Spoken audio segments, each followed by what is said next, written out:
Good morning students. आज हम नया चैप्टर अपना स्टार्ट करने जा रहे हैं जो है सैलड यानी कि सलाद। तो चलिए सबसे पहले शुरू करते हैं इंट्रोडक्शन से। हर रसोई घर में कई प्रकार के व्यंजन बनाए जाते हैं जिनमें सलाद बहुत ही अहम भूमिका निभाते हैं। सलाद को विभिन्न प्रकार की कच्ची और पकी हुई सामग्री के संयोजन के रूप में परिभाषित किया जा सकता है, जिसे आमतौर पर किसी भी ड्रेसिंग के साथ ठंडा परोसा जाता है। एक अच्छे सलाद के लिए विभिन्न प्रकार की ताज़ा सामग्री की आवश्यकता होती है। तो बच्चों, ये हम सभी को पता है कि हम अपने घर में अलग अलग प्रकार के व्यंजन बनाते हैं और उसमें एक साइड डिश होती है जिसे हम सलाद कहते हैं। अब जब भी हम सलाद वर्ड यूज़ करते हैं तो हमारे घर में वही एक जो डिश है, साइड डिश, जो हमने घर में यूज़ करते हैं, जिसमें हमने कुछ प्याज काट दी, कुछ खीरे, मूली, टमाटर काट दिए और उसे अच्छे से डेकोरेट करके रख दिया। हमारे लिए वही सलाद है। लेकिन अगर हम बात करें तो सलाद अपने में ही एक बहुत बड़ी रेसिपी है, बहुत बड़ा टॉपिक है, जिसमें बहुत तरीके के सलाद जो हम इस चैप्टर में आगे पढ़ने वाले हैं वो आते हैं। अब आती है सलाद की परिभाषा। सलाद को विभिन्न प्रकार की कच्ची या पकी हुई सब्जियों, कभी कभी मांस, मछली, फल और अन्य खाद्य पदार्थों को अलग अलग अनुपातों में मिश्रणों से तैयार करके एक ठंडे व्यंजन के रूप में परिभाषित किया जाता है, जिसे आमतौर पर तेल, सिरके या अन्य ड्रेसिंग के साथ मिलाकर तैयार किया जाता है। तो बच्चों, जैसे कि अभी हमने डिस्कस किया कि सलाद जो है उसमें बहुत तरीके की रेसिपीज़ आती हैं, बहुत तरह के प्रकार आते हैं।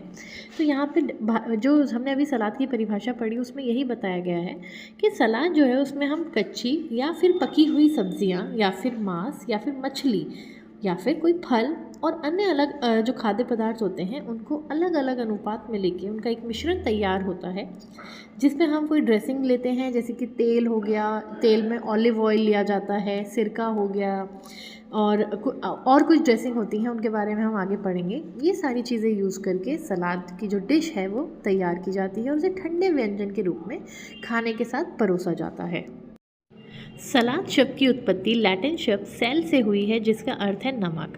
प्राचीन रोमवासियों का मानना था कि हरे पत्तेदार सब्जियों में नमक मिलाने से उनकी कड़वाहट कम हो जाती है और वो उपभोग करने में स्वादिष्ट हो जाते हैं।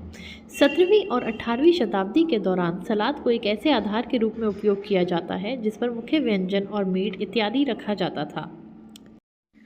तो बच्चों, जैसे कि हमने अभी पढ़ा, सलाद जो वर्ड है उसमें जो सेल शब्द है वो उसका मतलब होता है नमक, और ये एक लैटिन शब्द है सेल। यहीं से सलाद शब्द की उत्पत्ति हुई है। और पहले क्या होता था, प्राचीन रोमवासी जो थे उनको ये लगता था कि अगर हम हरी पत्तेदार सब्जियों पर नमक डालेंगे तो उससे उन सब्जियों की कड़वाहट जो है वो कम हो जाएगी और वो खाने में स्वादिष्ट हो जाएंगी।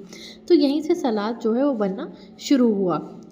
फिर 17वीं और 18वीं शताब्दी में सलाद को एक ऐसे आधार के रूप में जाने जाना लगा जिसमें मुख्य व्यंजन और मीट इत्यादि रखा जाता था। मतलब जो बेस था वो पत्तेदार सब्जियों का बनाया जाता था और उस पर मेन खाना जो होता था, मीट है, सब्जियां हैं, वो उसके ऊपर रखी जाती थी। जो हरी पत्तेदार सब्जियां होती थी उसके ऊपर मीट, सब्जी वगैरह रख के खाने की तरह परोसा जाता था। तो यहीं से सलाद की जो है वो जो ओरिजिन था वो यहीं से शुरुआत हुई थी। अब चलते हैं सलाद के वर्गीकरण की ओर।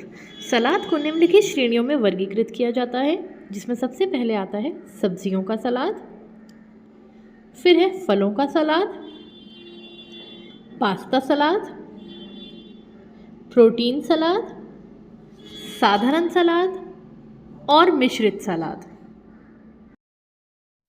अब हम इन सभी सलादों के बारे में डिटेल में पढ़ेंगे। तो सबसे पहले आता है सब्जियों का सलाद। ऐसा सलाद जिसमें विभिन्न प्रकार की ताज़ी और कुरकुरी सब्जियां मुख्य घटक हों, सब्जियों का सलाद कहलाता है। सब्जियों के सलाद को मुख्य भोजन यानी कि मेन कोर्स में एपेटाइज़र के रूप में परोसा जाता है। आमतौर पर सब्जियों के सलाद का उपयोग सब्जियों के सलाद में की जाने वाली सब्जियां कच्ची ही प्रयोग होती हैं, परंतु कुछ ऐसे सलाद होते हैं जिसमें सब्जियां पकाकर उपयोग की जाती हैं। सब्जियों के सलाद के कुछ उदाहरण हैं ग्रीन सलाद, टॉस सलाद, कोल्स्लॉ सलाद। तो बच्चों, सब्जियों का जो सलाद होता है उसमें सब्जियां ताज़ी और कुरकुरी ही प्रयोग की जाती हैं, और सब्जियों का जो सलाद होता है वो जो हमारा मुख्य भोजन होता है उसके साथ एपेटाइज़र के रूप में प्रयोग किया जाता है। अब ये एपेटाइज़र क्या होता है? एपेटाइज़र खाने की वो डिश होती है जो हमारे मुख्य भोजन के स्वाद को जो है वो बढ़ाती है। इसीलिए सलाद को हम एपेटाइज़र के रूप में अपने मुख्य भोजन के साथ लेते हैं। अब ज़्यादातर जो सब्जियों के सलाद होते हैं उसमें जो सब्जियां होती हैं वो कच्ची ही प्रयोग में लाई जाती हैं, लेकिन कुछ ऐसे सलाद होते हैं जिसमें सब्जियां पका कर यूज़ की जाती हैं, हल्का सा उनको पकाया जाता है, जैसे कि टॉस्ड सलाद इसका एक उदाहरण है, जिसमें हम हल्का सा ऑलिव ऑयल या कुछ बटर वगैरह लेकर उसमें सब्जियों को आँच पर टॉस करते हैं और उसके बाद उसे सलाद में उपयोग किया जाता है। इसके बाद आता है फलों का सलाद। ऐसा सलाद जिसमें विभिन्न प्रकार की ताज़े कटे या डिब्बाबंद फल मुख्य घटक हों, फलों का सलाद कहलाता है। फलों को उसके सलाद को मुख्य भोजन से पहले या उसके साथ एपेटाइज़र के रूप में परोसा जाता है। कई बार इसे मीठे के रूप में भोजन के बाद भी परोसा जाता है। इस प्रकार का सलाद बनाने में फलों के ऊपर आमतौर पर शहद और नींबू की ड्रेसिंग की जाती है।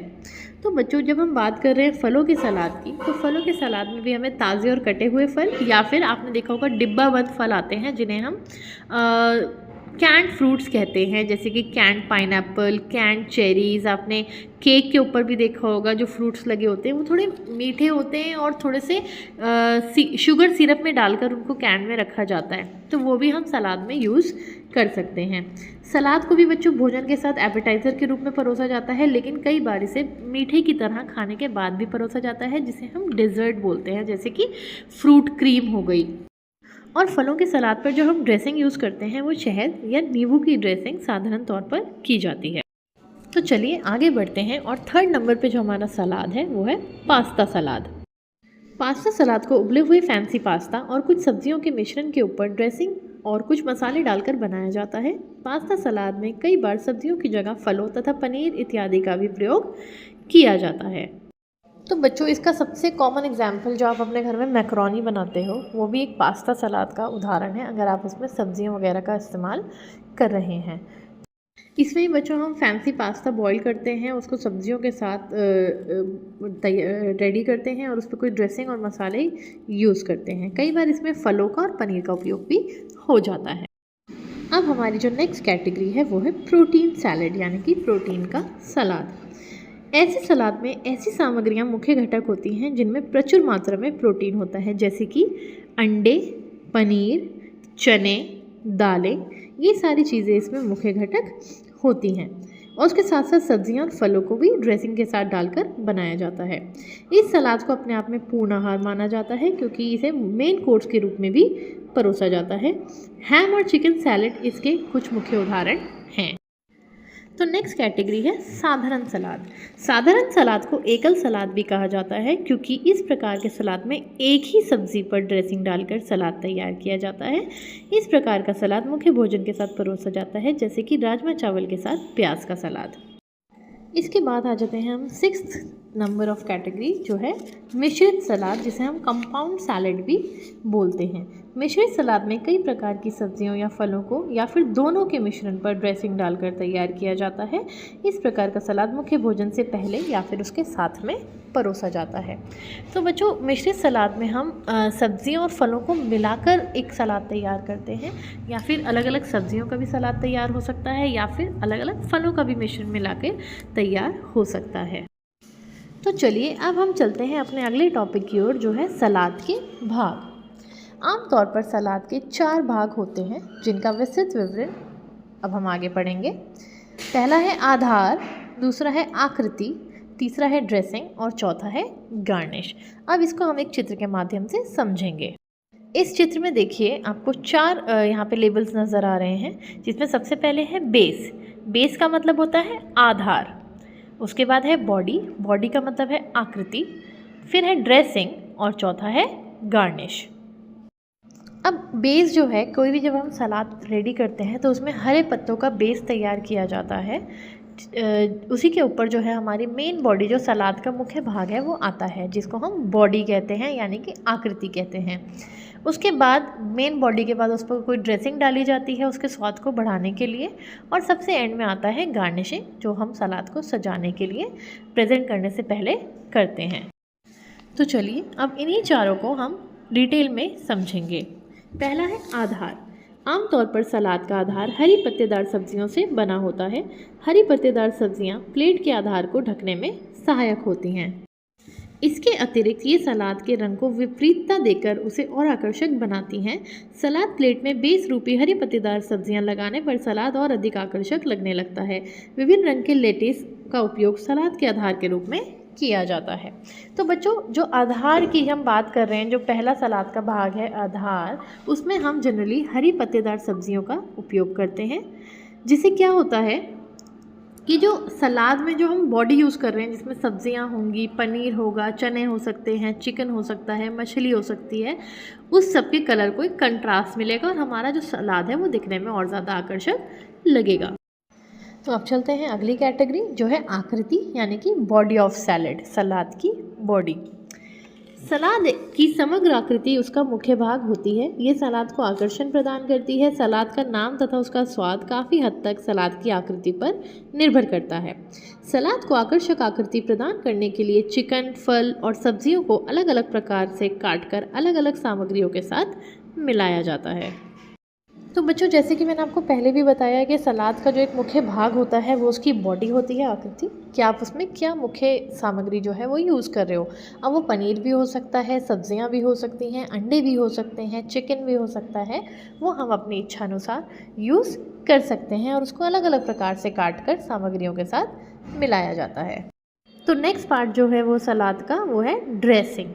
अब ड्रेसिंग उस चटनी या मिश्रण को कहा जाता है जिसे सलाद के ऊपर या उसके साथ परोसा जाता है, ताकि सलाद को अनोखा स्वाद प्राप्त हो और एक अच्छा रूप रंग प्राप्त हो। ड्रेसिंग भी सलाद का एक अभिन्न अंग है, क्योंकि सलाद का स्वाद काफ़ी हद तक उस पर प्रयोग की गई ड्रेसिंग पर निर्भर करता है। ये कहना गलत नहीं होगा कि ड्रेसिंग के बिना सलाद अधूरा होता है। विंगेट, थाउजेंड आइलैंड, मेयोनीज आदि कुछ प्रसिद्ध सलाद की ड्रेसिंग हैं।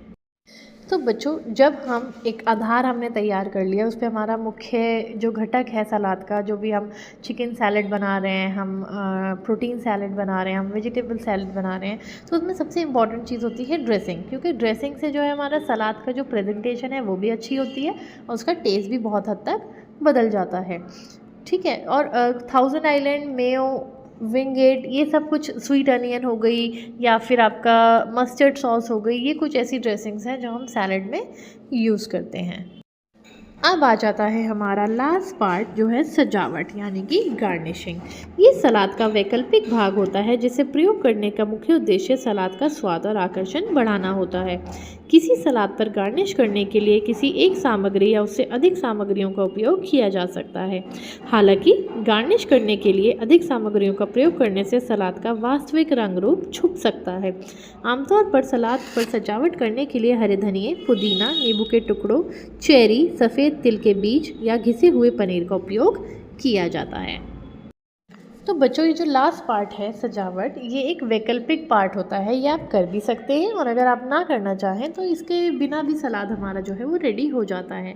लेकिन हम सजावट करते क्यों हैं? एक तो हमारे जो सलाद है उसको एक अच्छा रूप देने के लिए और उसके स्वाद में थोड़ा सा इजाफा करने के लिए। लेकिन हमें ये भी ध्यान रखना है कि अगर हमने ज़्यादा गार्निशिंग के लिए ज़्यादा सामग्री यूज़ कर ली तो हमारा जो सलाद का वास्तविक रंग रूप है वो छुप जाएगा। आमतौर पर सलाद पर सजावट करने के लिए हम हरा धनिया, पुदीना, नींबू के टुकड़े, चेरी, सफ़ेद तिल के बीज और घिसे हुए पनीर का उपयोग करते हैं।